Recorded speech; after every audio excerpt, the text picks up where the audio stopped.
I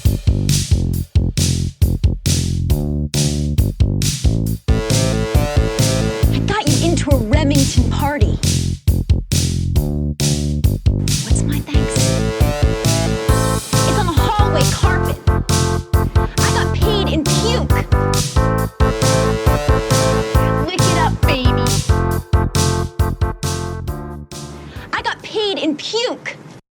Welcome to Paid in Puke, a podcast where three women with names discuss movies that are about something other than a man. Paid in Puke is hosted by Amy Green, Christina Barr, and Jessica Baxter. It's also a spoiler-filled free-for-all. You've been warned. On this episode of Paid in Puke, we're talking about Karyn Kusama. I just learned how to say this. 2000 debut Girlfight, starring Michelle Rodriguez. It was just the 20th anniversary this past September of this movie. And it tells the story of a teen girl from a troubled home who trains as a boxer against the wishes of her controlling father in order to channel her anger and keep from getting expelled from high school. You in trouble again? This is your fourth fight this semester. You look like a loser in there. You might want to find someone who can help you deal with this. Hey, that's my brother, you little... Take it easy. I want to train with you. I want to be a boxer. Weight out aerobics. Am I talking to you? There's plenty of things you could do better with your life than box. Prove it. I'll train you. If you don't sweat for me, you're out of my life. I'm training to be a boxer. You mean like power? You are crazy. There is this one guy, 100% man, if you know what I mean. And how would you know about this percentage? It's a dangerous sport. Aren't you afraid of getting hurt? I didn't make the cheerleading team. Boys are different from girls. No girl has what it takes to be a boxer. You're embarrassed, man. You have lost your mind. Sorry. Don't be sorry. Don't ever be sorry.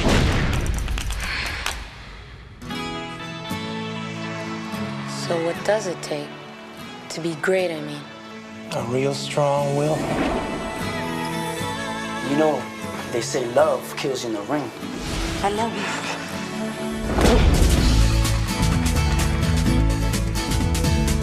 Are you scared of me? No. That's funny, you look scared.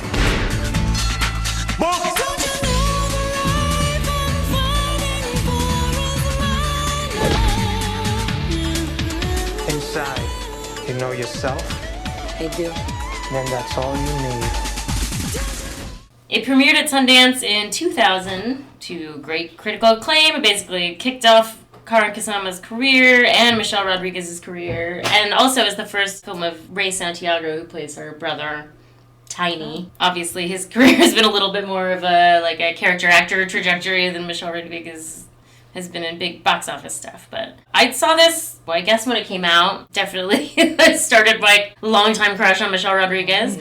But I haven't seen it since it first came out, so I was pleasantly surprised. I felt like it held up pretty well. Yeah. What did you guys think? I saw it in college originally on campus in the auditorium. Oh, wow. Like every Friday and Saturday night they would have movies for $1.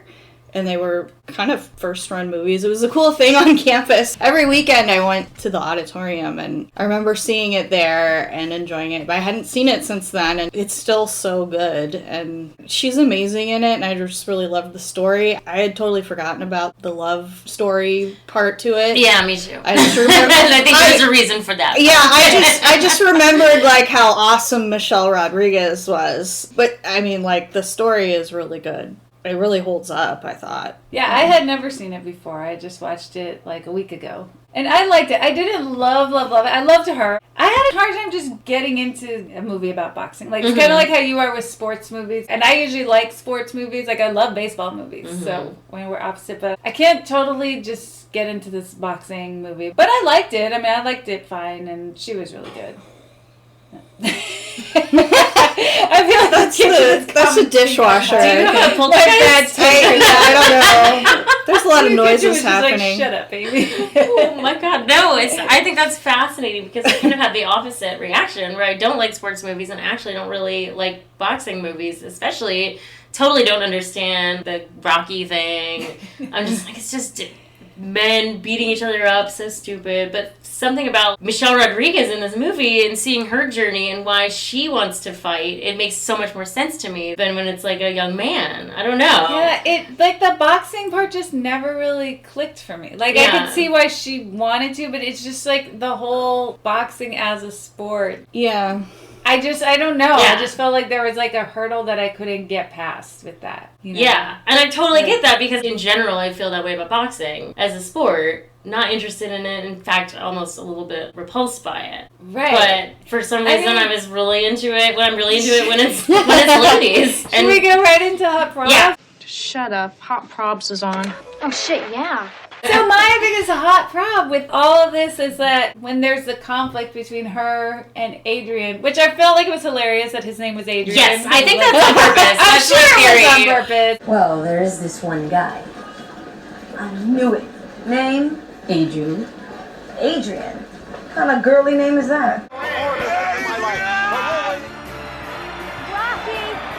That went over my head. I thought that was so funny. But when they have this conflict about fighting each other, and he's saying, I'm going to look like an asshole, and she's like, you're just afraid you're going to lose. I won't fight you. That's it. Who says you'll be the only one fighting? You're afraid I might win. No. You're just like any other guy. Yeah? What kind of a guy goes around beating up a girl that... That he what? Just forget it. It's not right. Fine. All I know is if you don't fight me in this match, you're less of a man than you think you are. What is it that you want from me anyway? You want me to take you a little more seriously? Huh? Is that what you want? Is that your idea of Prince Charming? You need to take yourself a little more seriously. Who's the one who said it was all about the challenge? Who's the one who said that they love to win? Yeah, well, I'm not gonna love winning this one. I hate to say this. I hate this so much, but I feel like I was totally on his side of that fight. Like, and I think it's because I really can't get my head around boxing as a real sport, and it's not just people beating each other up. I feel like he had a genuine conflict there of, I don't want to get into the ring and punch you. You know, I feel like men are told their whole lives, never hit a woman. You're never supposed to hit a woman. I could understand completely his side of that. Like, I don't want to get into a boxing ring and try to beat you up. I can't distinguish between boxing as a real sport and people beating each other up. You know what I mean? Except that he distinguished those two things with men. Why could he distinguish it but with hitting other men? Because he's not his whole life being told, don't ever hit another man. That's what it is. A man is never supposed to hit a woman. And so he can get in a ring and punch a guy and try to knock him out. That, to me, I understand why this is a conflict for him. I feel like such a betrayal saying this, but it's like that he's not like... I forget where I was going with that, but I don't see it as, oh, I'm not taking her seriously in her sport so much as this is a girl and I like her a lot. I don't want to punch her and I don't want to knock her out. I feel like I could totally understand where he was coming from. Well, that's good writing then. I mean, right? Because I think that's what you're supposed to feel. I guess. I mean, but you didn't feel like that, right? I felt like he was wrong. Just because you shouldn't punch a woman because a woman usually isn't like, I want you to punch me in this sport. I want you to fight me in this sport. Right. So, like, I definitely think he shouldn't just walk around hitting girls in the face. But they're competing in the same sport. It's a little bit that's what I'm saying. This whole movie hinges on understanding boxing as a sport and not seeing it as people punching each other to try and knock each other out and beat each other up. I couldn't get past that hurdle, which is why I don't know what to root for. Obviously, I'm rooting for her to win or succeed, but I also feel like, you know, like at the end of Rocky, I think at the end of Rocky, or maybe the beginning of Rocky 2, when Rocky asks, what's his name? I just want to know, did you give everything you had against me? And he said, yeah. And then, do we not have that scene in this movie? Because what's he going to say? I don't know. I don't know. I just felt like I couldn't root for him to go all out and try to, like, knock her out, you know? Like, I don't want to see that movie where, like, men and women box and the man knocks her out. So you feel like it was a trap, kind of. I feel like he was in literally a no-win situation. If he won, what's his victory? He beat up his girlfriend, you know? Yeah. And if he lost, you know, he lost. Yeah. I thought it was really loaded with that because I definitely see his, like he really likes her and doesn't want to, punch her. But also it's like, obviously, but also my take on it was he also didn't want to fight her because, if he loses, that's going to be a really serious ding to his career, having everybody know that a girl beat him. I think there's a part of him that didn't want to do it because he didn't want to lose, or he was afraid to lose. I don't like watching boxing either, so I was just like, I wouldn't want to punch somebody I loved and make them bleed or, hurt somebody either. I felt a little bit like he also is afraid he's going to lose. And be humiliated. Well, I mean, it's going to take a hit on his career. That's true. I think that's what makes this movie not just the gender thing, but it sets it apart from other boxing movies in the sense that there's no villains, right? Like, I feel like a lot of boxing movies, they would have one guy be obviously a bad guy, who's the person that they have to be in the movie. Russian or something? Yeah. I must break you. Definitely foreign guy with an accent. Right. I know, exactly. But this is like nuanced, and then that it is a sport that you don't have to be either like all good or all bad to do. And chances are you do have some sort of violence in your past that made you turn to this sport as your sport. And that's why it's so nuanced. There is no clear choice here. It's a game, basically. That's what a sport is, right? It's like a physical game that you throw your body into. But it's also, out of context, it's hurting somebody. It's just like the only sport where it has two meanings. The exact same action is contextual. Right. I mean, like, the goal of boxing is to knock someone down so that they can't get up. Like, or you make them give up. Like, there are definitely people who go down because they're like, I don't want to get hurt anymore. I mean, I just can't get No, I know. I totally get it, and I totally generally feel that way about boxing movies. But for some reason, this one, I don't know. It's fascinating to me. It wouldn't have worked if it was a total knockout, though. Like, the points or whatever, how it went, she ended up being the winner. But it wasn't like you can win somebody without got pummeled or whatever. You can win without knocking someone out. There's a judge, at least one judge, maybe more than one, where they're counting how many punches get landed. That's a big thing, and that's how they decide who wins each round. This person landed more punches, even if you don't get knocked out. So at the end, nobody has to get knocked out. It's just that if you get knocked out, that's a clear winner, right? That's like a home run that went out of the park. But you can win a boxing match landing the most punches throughout, and no one gets knocked out. It's just like never happens in movies because it's less dramatic. But I like that they did that too in this movie. It reminds you of the actual ways in which boxing is more of a sport than just hurting somebody. Yeah, and he said at the end, he's like, I just gave you a window and you took it. And she's like, that's what it's about. I gave you everything I had. Me too. Boxing. Going pro. I wanted to be my ticket out. But I gave you an opening. It was stupid. But that's what happens. You just take advantage. Yeah. So now I lose your respect, huh? No. After the other night? Come on. Adrienne, you boxed with me like I was any other guy. You threw down and you showed me respect. Don't you see what that means? That life with you is war. Maybe. Maybe life's just war, period. She kind of bested him with, her brain, basically. Yeah, like, that way it's more strategic. Yeah. It's actually putting the sport into beating people up. right. Yeah. Those are the lines, right? And they don't usually explore that kind of thing in boxing movies. Yeah, like there's the part where she's initially sparring with him towards the beginning when she starts training, and she gets up in his face and whispers, I love you, into his ear, just to kind of like fuck with him. Yeah. And I think there's a lot of that psychology.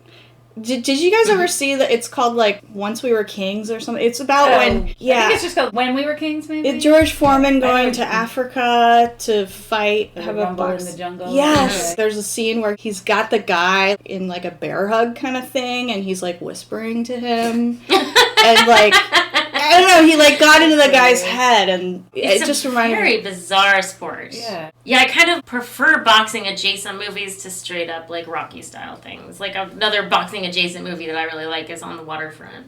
Aww. Oh, I never saw that. When you weighed 168 pounds, you were beautiful. You could have been another Billy Khan.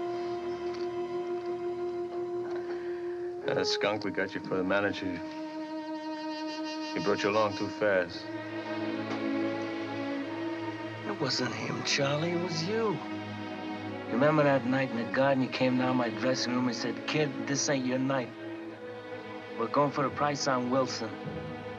My night, I could have taken Wilson apart. So what happens? He gets the title shot outdoors in a ballpark, and what do I get? A one-way ticket to Palookaville. You was my brother, Charlie. You should have looked out for me a little bit. You should have taken care of me just a little bit so I wouldn't have to take them dives for the short-end money. Well, I had some bets down for you. You saw some money. You don't understand. I could have had class. I could have been a contender. I could have been somebody. Instead of a bum, which is what I am. Let's face it.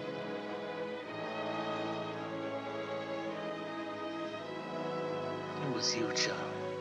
I feel like it shows how fucked up boxing is. It's kind of like how I feel about war movies. I hate any war movie that glorifies war, but I love any war movie that's like, war is so fucked up, why do we do this? It's just interesting how there is a spectrum for this sort of violent genre pictures. I don't even know if they do that kind of gender... What did they call it? It was a gender neutral... Gender blind match. I mean, I don't know if that's even a thing. I don't know. I guess I probably should have researched that. Yeah, like, I don't know. This isn't like a true story of one particular person. Right. This is all Karyn Kusama's story that she made up. Mm-hmm. She probably researched it, but... Yeah. She... When I was in 8th grade, I played soccer, and I played on a co-ed team with other 8th grade boys. The girls were always put in the fullback defense positions. The boys never pass the ball to you. Mm-hmm. Once you get to a certain age, I feel like, well, for me at least, I felt like it gave me like a negative experience towards soccer. I never even bothered to learn all of the rules. Like, what does it matter? Because they're not passing the ball. I played co-ed softball. This was like 9 years ago or something. And the guys on the team, some of them were really serious. I mean, it was like a team where it's like social kind of. Yeah. Oh yeah, like it's not a serious thing. Yeah, it was my friend Shelby and I and our good friend Ricky. We played on a gay softball team, and some of the guys were really fit ex-military guys. And Shelby got plowed into when she was on one of the bases. It's like, come on, this is supposed to be a fun thing, but it got really competitive. Anyway, the guy ran into her and her ACL got torn. Oh my gosh. She was in a lot of... That's so hard to do. She was in a lot of pain and had to get surgery and do all this physical therapy. And why? I mean, I don't know. I guess I don't like co-ed sports at a certain level, I don't think. I mean, that's just my personal experience. It wasn't that great, and it wasn't a fair playing field. Boys are different from girls. What's so wrong about saying it out loud? Boys are different from girls. No girl has what it takes to be a boxer. Neither do most boys.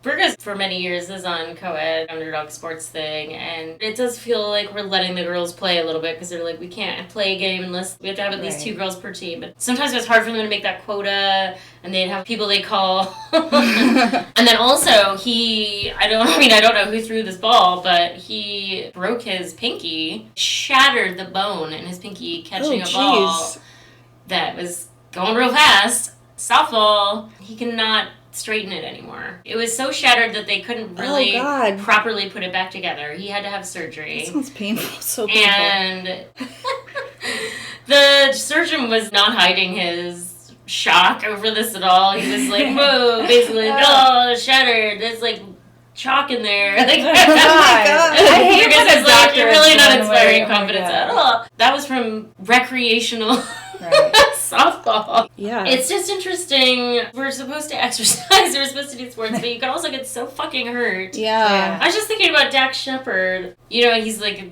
long-time sober person because he had drug and alcohol addiction, and he had a relapse recently because he was in some sort of motorcycle accident and he was in so much pain that he took painkillers and relapsed. I was reading this article about it, and it was like, well, he had this injury and this injury and this accident and this accident, and it was all just like a string of like dangerous motorcycle accidents and race car driving and all this stuff, and I'm like, wow, his hobby is like super fucking dangerous, and it's kind of conducive to relapsing because he's gonna keep getting hurt and keep like being in pain, and I know he doesn't like have any other vices, but it's just interesting to think this is a really dangerous line to walk.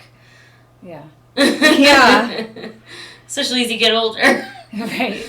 Yeah. I mean, these are young people in this movie. Their bones are going to heal real fast at 18, but it's very interesting how we are driven to do these dangerous things for recreation. Yeah, totally. I mean, what is it? It's like an animalistic drive we have. I guess, Sure, it's all hormone, the highs. Does this happen with any other animals? Like, are wolves doing parkour? Yeah. Like, what's happening? I know. I was watching some skateboarding videos, and I'm like, should I get a skateboard? And I'm like, probably not. It looks so fun, but I'm so accident prone, and... I know, you want to have fun and you want to exercise. Right. Frankie was saying he wanted to skateboard, and I was like, oh God! Like, no. I guess if you agree to wear all the things, the reason he thought of it is because when we walked to school, back when we went to school, we would sometimes walk home past these kids who were skateboarding in the underpass, and none of them were wearing any protective gear at all.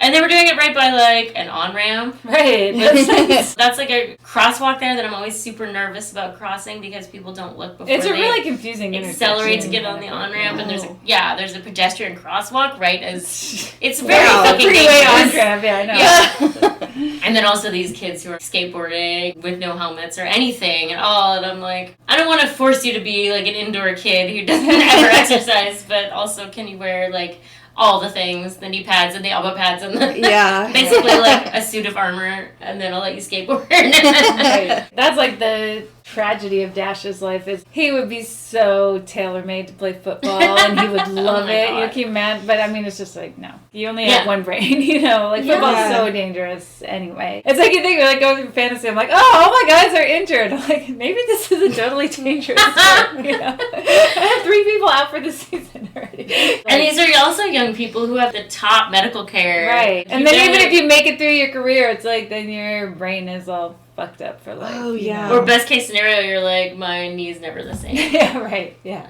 But I mean, can you imagine if Dash could play football, though? He would love that. Mm-hmm. He's so built for football. And he's like really strategic about it, too. He needs to be like a coach. Can you be a coach and not have played football? I don't know. Probably. I mean, why not? That. Yeah, maybe. I feel like he'd be a terrific Did Pete Carroll coach. ever play football? I don't know. Yeah. Let's find out. There's other jobs. Yeah, you're going to steer them toward the safe route. Right. Like commentary. There's no upper age limit on that, and you can't get hurt. No injuries. Anyways, that was a long tangent, but I feel like it was very related. Very related. Great pate, but I got a motor if I want to be ready for that party tonight. What do you guys think about Diana's relationship with her dad? Right. Hot prod, they seem like total strangers. Well, yeah. Yeah.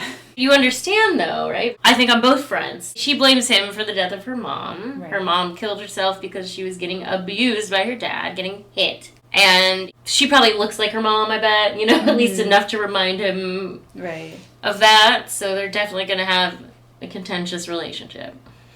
Right. Poor Tiny, that little kid is going to be so fucked up. Yeah, he's so, he's just...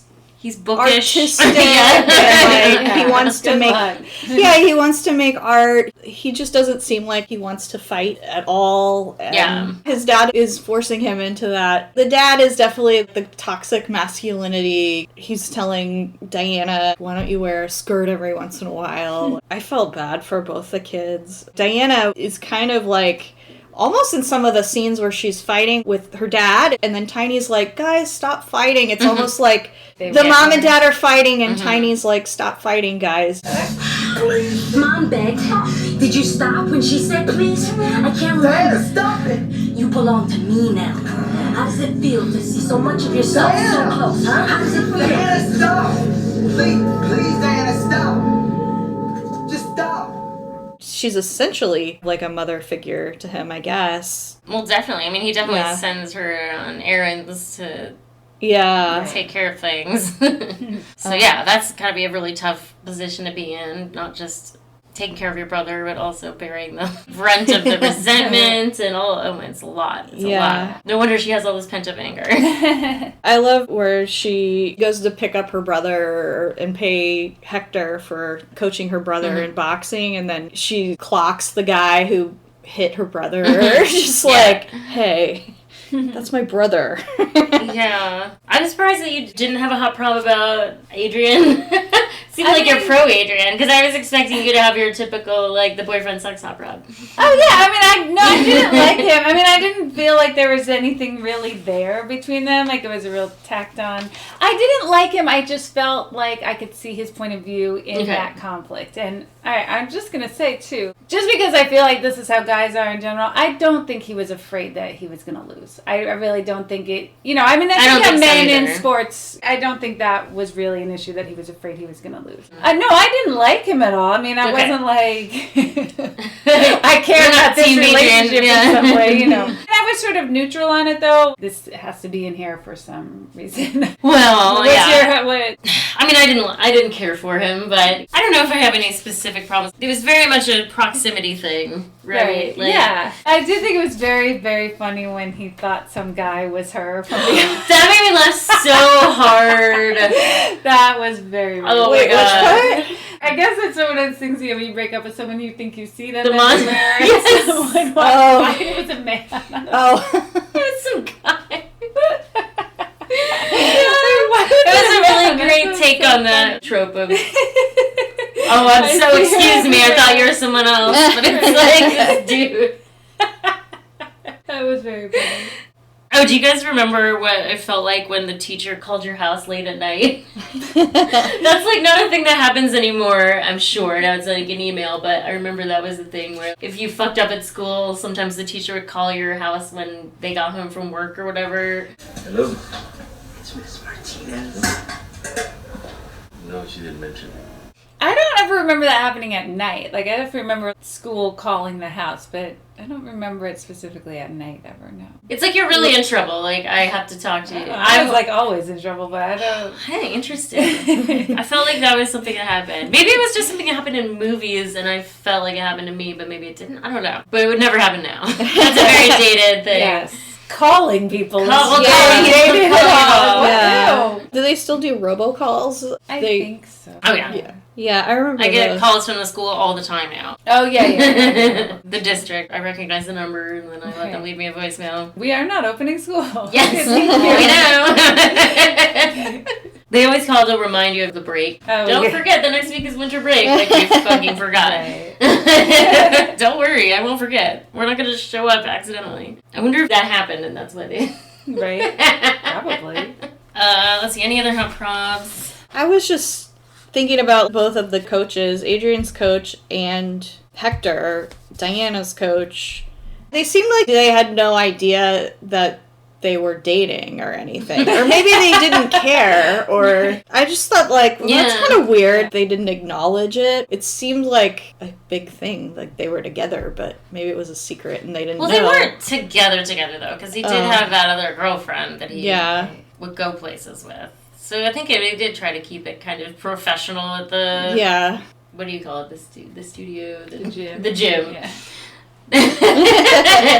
Yeah, so I guess they were, like, keeping it into their pants when they were together. That was my main problem with Adrienne. Was not that I felt like he had to commit to her, but he definitely was not super cool to her. It was like a relationship of convenience for him. It seemed like he kind of came around in the end. I don't know. I kind of liked him. I kind of liked that he went through with it, and I liked their relationship, how it was in the end. But yeah, when he was dating the other girl, that was shitty, I think.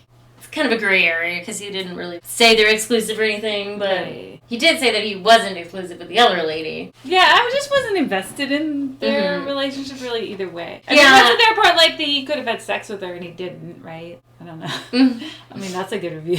Well, I mean, like if a guy is like just using someone in a movie, like then he was at least fucking her, you know? I mean, yeah, he cared about her. He definitely clearly cared about her in some way. Right.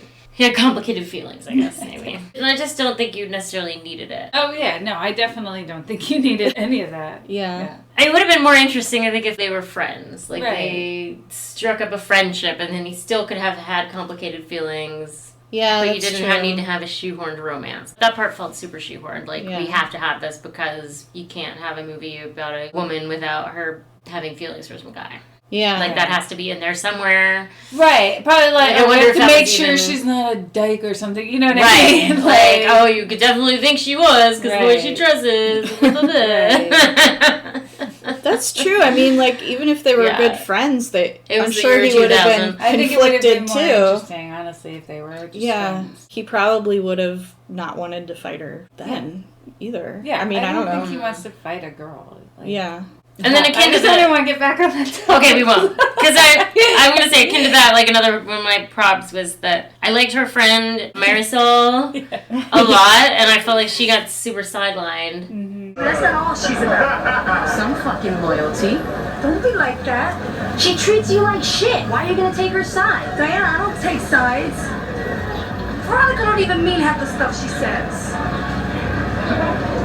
Look, I just want to be friends with everybody. That's the way I am. Yeah, well, I hate her, and that's the way I am. I would have liked to have seen her be more involved, basically. Because they were best friends, and then she hooks up with Adrienne, and then we don't see Marisol again, really. Right. And also, she reminded me of Brittany Murphy, which made me very happy. You're a virgin who can't drive. So, yeah, I really was upset about that. And I wonder, too, if that was, like, some sort of a studio thing where they're like, you have to change it in this way or that way. I know that historically Karyn Kusama has issues with the studio fucking up her shit. Oh. She didn't get final cut on Aeon Flux. Mm-hmm. And there was some other... Oh, and then Jennifer's Body, she felt like they didn't take her input on the promotional campaign. They billed it as like a movie about a horny demon when it's really about toxic female friendship. I wouldn't be surprised if she was asked to make those changes, but I do wish it had been the other way. Yeah. Yeah. Next call. I love their kitchen chairs. Their kitchen chairs are super cool. I love Michelle Rodriguez's walk. I like her fight face, you know, that she made. Oh, just her face in general is terrific. She's got the original $1 million frown. Yeah. Right?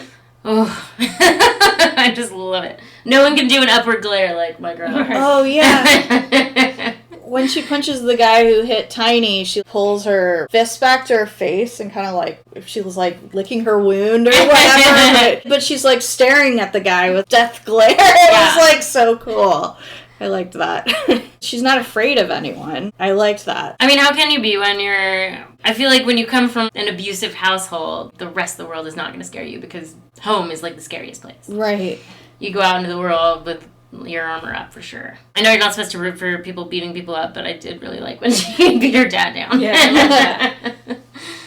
She doesn't necessarily need to make a habit of it. I have like this... I'm very torn about this sort of thing, I guess, because in practice, I'm non-violent, but... Right. There's certain moments of violence where I'm like, that was justified. I love when Lane Price beats up Pete Campbell. Oh my God. The only person I like on Mad Men. Mr. Campbell, you and I are going to address that insult. Are you kidding me? No, you're a grimy little pimp. As soon as I raise my hands, I warn you, it shall be too late to run. Although I liked Lane too. But. Yeah. They do have the trope of the dead mom, which is, our favorite. Dead mom's character development. Should we do meaningful passages? Yes, let's do. I've already started underlining meaningful passages in her copy of Moby Dick, if you know what I mean. I think my favorite was probably when he says, "You're sweet," and she said, "I always thought of myself as salty." Oh, yeah. Too sweet. Funny. I always thought of myself as salty.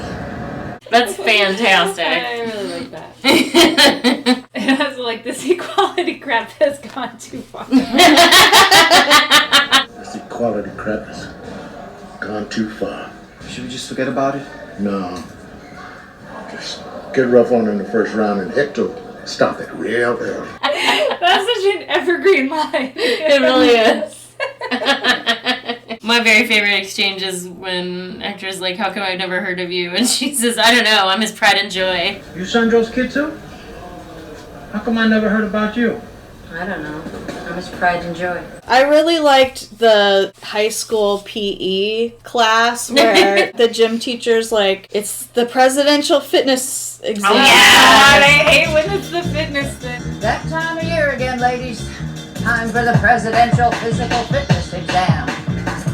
I don't give a shit what the president thinks of my physical fitness. I don't give a shit what the president thinks of my physical fitness. I just love that. I remember that so vividly, having to run a mile. They still are doing that shit. Oh, wow. Last year, Lula did the most sit-ups or push-ups or one of the two things. I can't remember. She definitely is carrying on the tradition of not being able to do a pull-up, though. Oh, God. So hard. Pull-ups are so hard. I couldn't do a pull-up. Oh, my God. But I'm fucking impressed as shit when someone can. I love that whole scene just with her blowing everyone away. Yeah. I love the transformation of her body throughout the movie. She definitely worked out before the movie started filming to get in boxing shape, but then you can also see how she kept it up and her arms get more defined and oh my God, I love it. You love a good lady arm, I know. Oh, I love a good lady arm, especially on Michelle Rodriguez. Better than Angela Bassett though? Oh, I mean, she definitely has the best. Right, Angela Bassett's lady arm is the best lady arm of all time, for sure. I mean, just her body in general. In Strange Days is like... What was that? I have no idea. She's starting out training with Hector, and she's sparring with a guy, and she hits him, and then she's like, sorry, and then he's like, come on, don't ever be sorry. Sorry. Come on, don't be sorry. Don't ever be sorry. I noticed that because I feel like I say sorry a lot in my day. It's like ingrained in you somehow. For women, absolutely. So to have a man say that, that's pretty I pretty thought that epic. was cool. When she's telling her friend, I'm a boxer, and she's like, be serious. And she's like, I am serious. And she's like, you mean like pow wow wow? Punching the air, and she's like, yeah. And then her friend's like, that's so cool. I'm training to be a boxer. Oh, be serious. I am serious. I'm training with Hector Soto at the Brooklyn Athletic Club on Front Street. You mean like pow wow wow? Oh, that's cool. You get hit? In the face? It happens. I liked that a lot. I really like the exchange of... I think someone's talking to... or maybe it isn't her. I'll find out when I find the clip. But anyway, somebody says to their dad, maybe he doesn't want to box, and their dad says, what kid wouldn't? Yeah. What if he doesn't want to box? Sure he wants to. What kid wouldn't? That's a very funny thing to say. Yeah. And then also her response when her dad finds out that she's started boxing, and she says, I didn't make the cheerleading team. That's very funny, and especially in her voice, her little gravelly voice. Oh my God. How come you train with Hector? What do you mean, like at all? Yeah, Because I want to. it's a dangerous sport. I didn't make the cheerleading team. And then, as part of my meaningful passages, under meaningful passages, I wrote that he thought that guy was Diana, exclamation point. I love that so much. That's very, very funny. There's no way we can have a sound clip of it, but it's just, you gotta look it up. It's so funny. Hey, that's mine. Who was that? My wife. It's definitely like the best version of that trope that I've ever seen. In a movie that's not a comedy either. Right. Really. I mean, there's definitely funny moments, but... What else does a suicide need, huh? Now, if you'll excuse me. I think this movie has more funny moments, too, than your typical boxing movie, which I appreciate. You gotta have levity in it and drama. But I can't think of that many boxing movies other than Rocky and, like, $1 Million Baby. Oh, and $1 Million. Oh God, I fucking hate $1 Million Baby so much. Yeah. That Seems movie like can a very suck my something ass. you would hate a lot. Oh, so much do I hate I hate it. I don't hate it as much as you, but I hate it, and I also hate Hilary Swank's Oscar acceptance speech for that movie. Oh, I don't remember. I totally don't remember She just it. would not shut up. It's like a historically, famously terrible Oscar acceptance speech. Wow, I'll have to look that up. She's also the first female in Academy history to be nominated for playing a boxer. I don't know what I did in this life to deserve all this. I'm just a girl from a trailer park who had a dream. I never thought this would ever happen, let alone be nominated. And a working actor for that matter, and now this. I thank the Academy. I am eternally grateful for this great honor. I would also like to acknowledge my fellow nominees. I am going to start by thanking my husband because I'd like to think I learned from past mistakes. I would never be standing here if it weren't for each and every one of the brilliant people I had surrounding me, supporting me, and believing in me, for sending me this most marvelous script. Paul Haggis for writing this beautiful script. Our other producers extraordinaire, Al Reddy, Clint, Rob Lorenz, Phyllis Huffman, our casting director, my trainers, Grant Roberts and Hector Roca. You pushed me further than I ever thought I could push myself, up to that last pound, actually to that last ounce. I thank you. My sparring partners who were so patient, the ever-amazing Morgan Freeman. Joel Cox, our editor. You're amazing. I'm going to thank my mom for believing in me from the beginning, my dad for his support, Tony Lip, Kelly Tiffin, John Campisi, Jason Weinberg, my manager. You can't do that because I haven't gotten to Clint yet. I saved him for the end. And then Clint Eastwood, thank you for allowing me to go on this journey with you. Thank you for believing in me. You're my Makushla. Thank you. Alan Horn and Warner Brothers as well. Thank you. And you know what? Wait! Troy Nankin! Troy Nankin, my best friend and publicist! Thank you! I do love a good or bad or good bad Oscar. It's not good bad, it's just bad. I just remember the part that she's thanking like the trainer and for every single pound that she built on, and I think like the music comes on at some point but then stops, Yeah. because like the big people are allowed to talk forever, and it was like maybe nope, she's still gonna just keep talking. It's funny how they're not really allowed to. They're kind of allowed to tap you on the shoulder with the music, but not like. I think it's just for best actress and best actor. It's not like the big awards they can go on as long as they want. But like I can't think of other boxing movies. Well, there's Raging Bull. Oh right. Also not funny. No. You fucked my wife.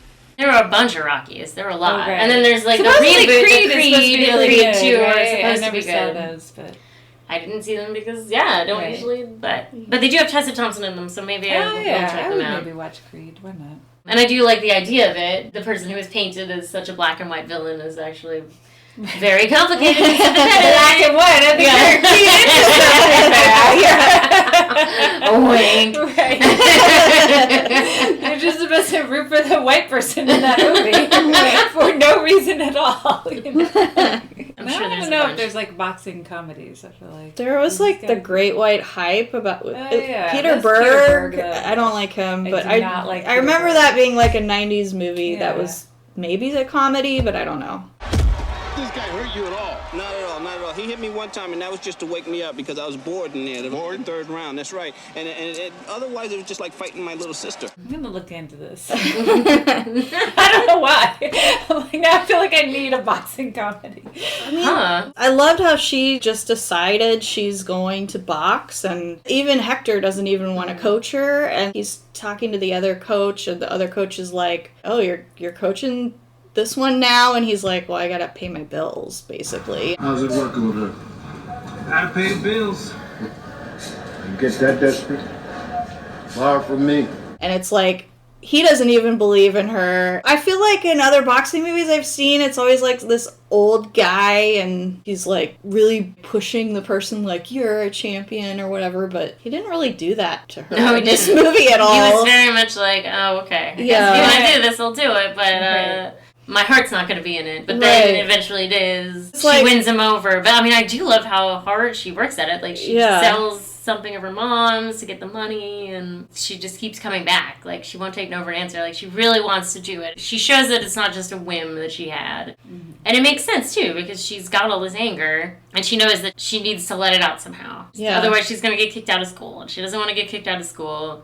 She can't keep fighting people at school, so she can get her aggression out after school and get through her day. I love it. It's like therapy for her. Yeah, definitely. And it's a lot of good things for her. It's therapy, it's exercise, it's socialization, I guess. I love it. We can do our lunchtime poll, but before that I wanted to say one fun fact that's not really related to the movie exactly, but it's just a story. It was when I was researching this. There were a couple of Karyn Kusama interviews done this year because it's the 20th anniversary of Girlfight. And one of them, they led with this story about when she was 10, she and her mother and her younger brother and sister went to see Eraserhead together at an art house cinema in downtown St. Louis.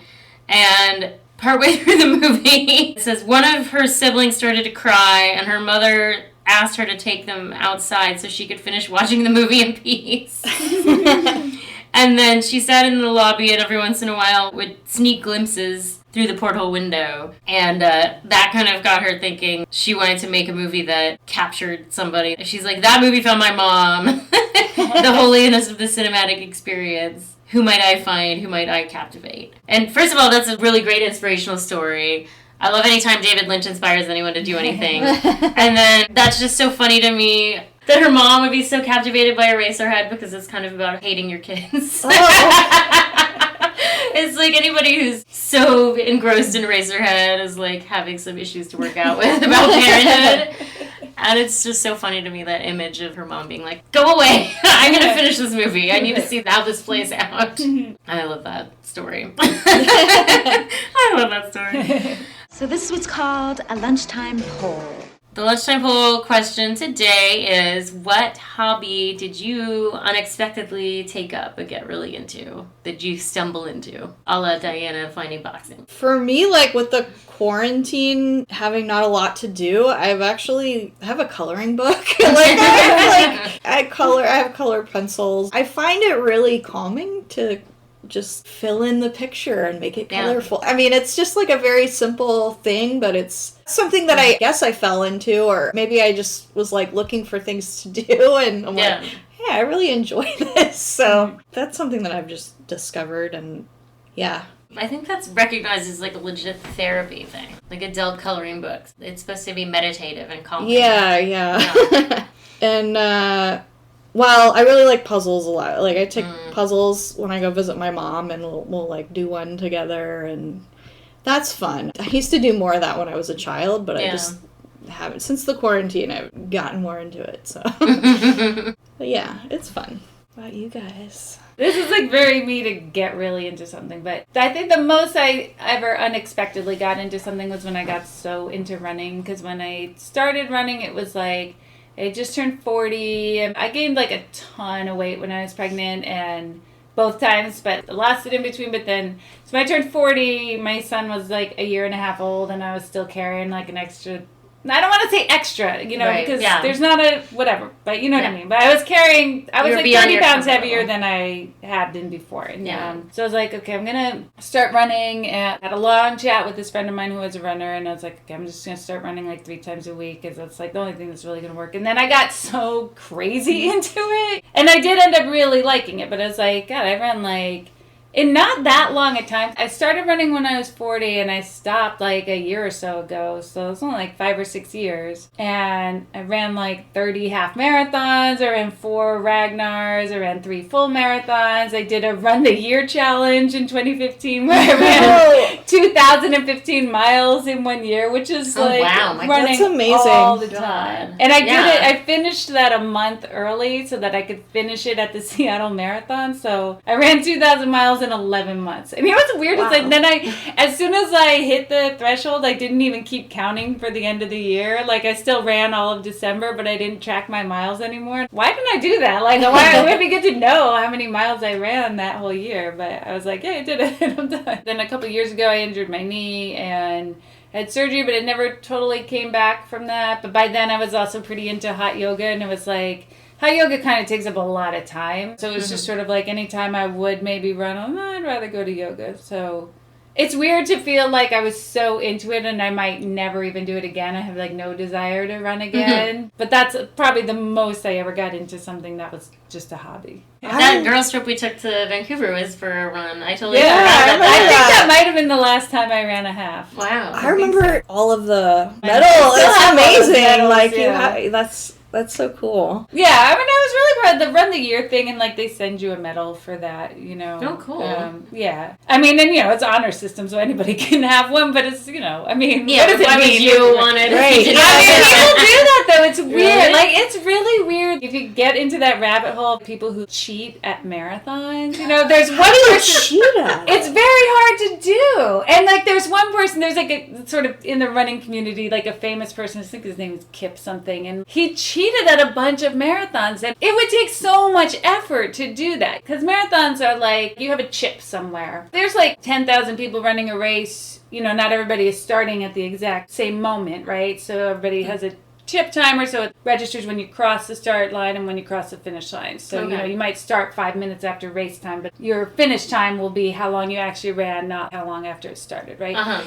But most races also have throughout the course another mat or two that registers you have to cross over. And it's not just to like prevent cheating, but it's just some people really into running want to know like their split times and how, you know, what pace I was on there and all that. And then also sometimes it's kind of cool if you're running a marathon, like your friends can register and it'll text them your progress. It's kind of like, you know, your mom would want to do that. Like my mom did that the first time I ran a marathon. You know? But anyway, so it's really hard to cheat at a marathon, but there was this guy who famously got caught cheating at a bunch of marathons. Some of them were like just a straight point to point. If something is a loop, it starts and ends at the same place, and if there aren't any other chip timers along the way, you can cross the start line, go hang out somewhere, and cross the finish line, and then it'll register that you did it. But if it's point to point, it's like you have to get to the finish line some way. You know? It's just crazy. Did he like get in a cab or something? I don't know. I mean, some of them he had to have someone help him. Because also the other thing is like there's photos at marathons. There's professional photographers at marathons, and their goal is to photograph every single person at least once because it's souvenir photography, right? Right. So it's like, on some of his races, the photos from the start, he's covering his face, like he's getting, you know, so it's like somebody else started for him. But they have to get the chip to this, you know, I mean, this is a long-winded story, but it takes a lot of effort to cheat at a marathon, and there's virtually no benefit. There's not it's cash bragging prizes rights. or anything, No, right? no. So bizarre. It's really weird. Sometimes people cheat at a marathon to qualify to run Boston, because to run the Boston Marathon, you have to do a qualifying marathon. You have to beat a certain time depending on your age. Like, you can also just pay to run Boston. I mean, it would be really expensive, but there's like a charity element. You can fundraise to run Boston. It's just crazy. It's just, it's a whole subset of people. Yeah. Was he like winning? Like cheating Some and winning? of them he won, and that he did get busted. Because also, like, if you win a marathon, that's, I think, how he got busted, because he won a few marathons by cheating. There's just a tiny group of people that might win a marathon. So those people knew, you know, they're like, I'm running 26.2 miles, and this person wasn't there. On the last mile, here's this guy, and he wins it. I think that's how he ended up getting busted, is because he made himself win some marathons, and people were like, whoa. It's just weird to do something just for the bragging rights and you didn't even really do it, you know? Then what are these bragging rights for? Yeah. Yes. That's a very, like, that's some psychological it's really crazy weird, shit there. yeah. Wow. Woo! Sorry, that was a long tangent. No, it's fascinating though. Since we're on the topic, this is like my favorite story of somebody getting caught cheating. Is that one year at the end of the Boston Marathon, this guy had a post that went viral. His kids got in trouble for missing school because he brought them with him to Boston when he ran his marathon, and then the school said that was not an excused absence. So he put this post on Facebook or something, and it was super preachy and snotty, and it was kind of dissing teachers, you know, about how, like, it was a more valid learning experience watching their father run this marathon because all that, right? So, you know, it was like a love it or hate it. I did not love it, but a lot of people were like, oh, look at this great, you know, this blah, blah, blah. But anyway, he had a photo of him finishing the marathon. When you run a marathon like Boston or any big marathon, everybody's got their bib number, and your number kind of corresponds to what your expected pace would be, especially in a big race, because you all start in different corrals based on your pace. So he's got his bib, and he had just crossed the finish line, so you can see the clock. And people notice his bib time is based on his qualifying time. and he finished like an hour and a half slower. People are like, why is the guy in Corral 7 finishing in 4.5 hours? People dug into the race history, because you can look up all the races. They have their results online, and you can look them up basically forever. You know, they're just always there if you dig for it. And so people like dug into his race history, and it's like all his races, he's always like a 10-minute mile racer, except for his Boston qualifier where he ran a 7-minute mile for 26 miles. You know what I mean? So it's like you can dig in there. It's very stalker friendly, you know, running. There's no pictures of him from this race. Also, there was something about specific to that qualifying race. It was like sort of an easy one to cheat at, because it's like a point-to-point race, but there's like a detour that you could kind of skip. It goes straight and then around like a 10-mile thing back to it. And it's like, oh, if you just skip that, then you only ran like 15 miles or something. That was a fun story to me of a guy who was bragging about how great he is at running, and then he like got caught of like, you definitely cheated to qualify for Oh, yeah. He caused that scrutiny. Totally, People yeah. got away with it if he weren't such a... Right. Even if he just didn't have his finish picture. If he had any other picture, but he had the clock right behind him showing when he finished. Uh-huh. So, be funny. So fascinating. Right, yeah. There's always like occurs to me there's some little subculture that you don't know anything about but can dig really deep. Yeah. Woo, that's cool. My thing is pretty related to to this.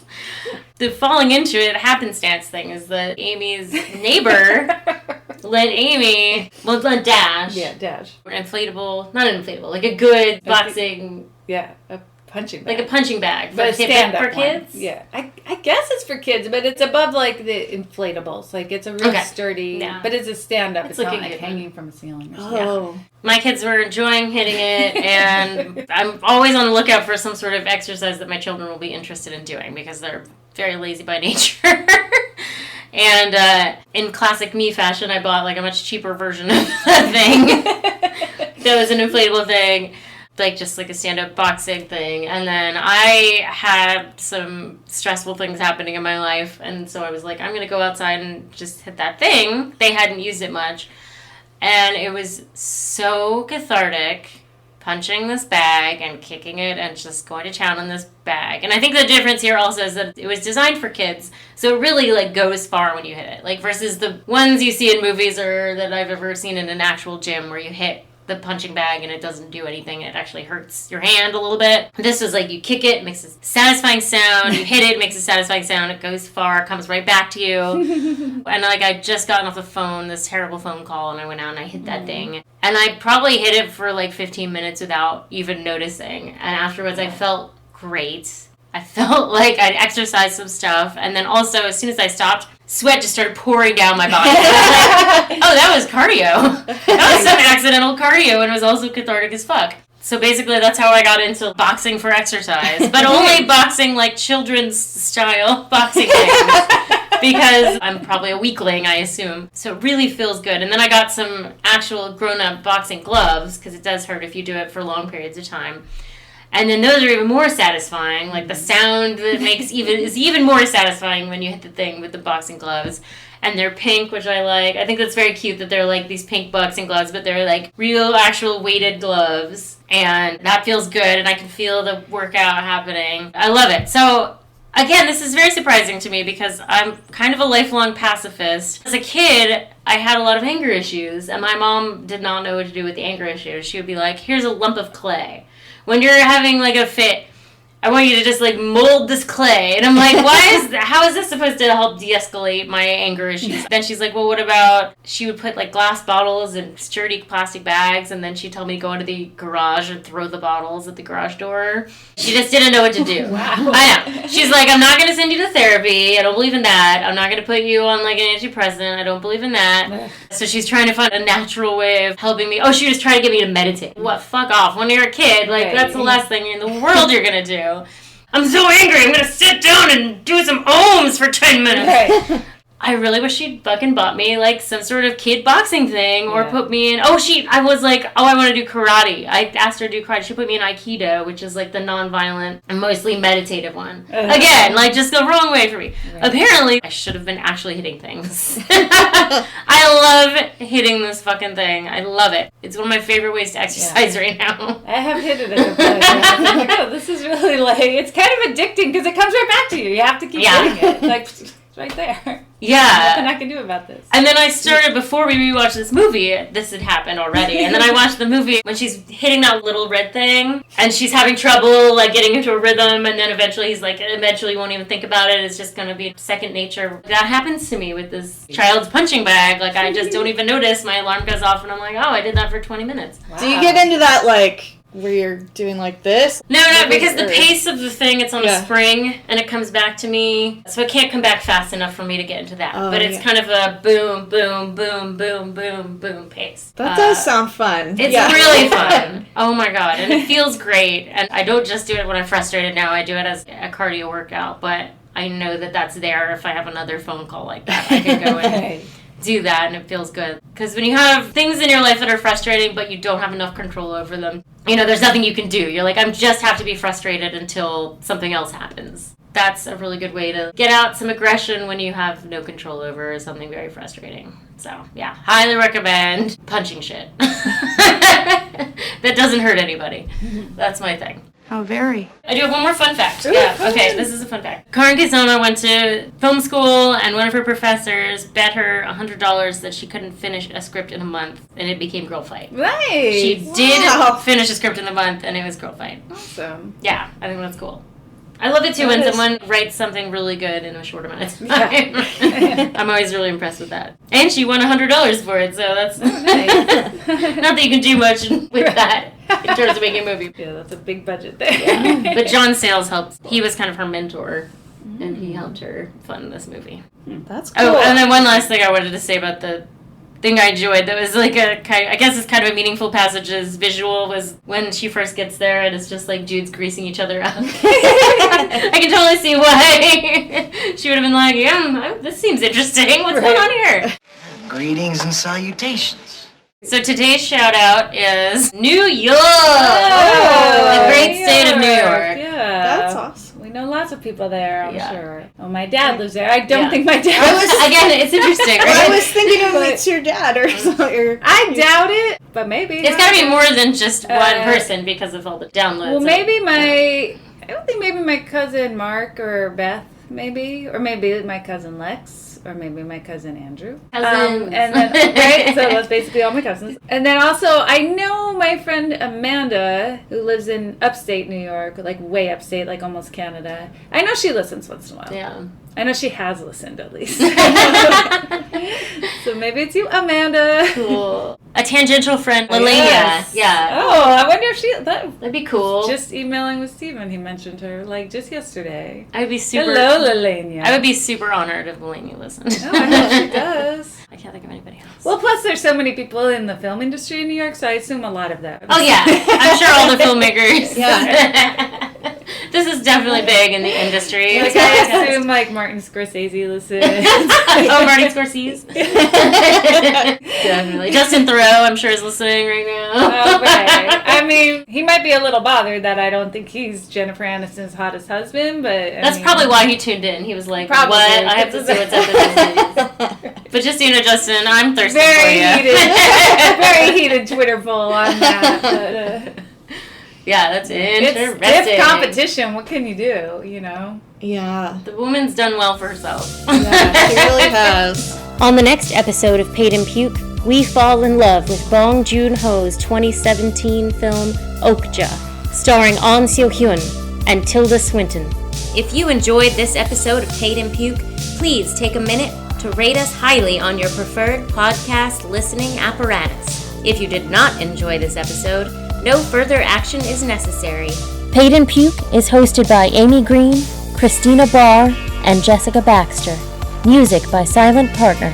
Follow us on Twitter at Paid and Puke Pod, on Instagram at Paid and Puke Seattle, or join us on Facebook at Paid and Puke Podcast. Thanks for listening. Lick it up, baby. Lick it up.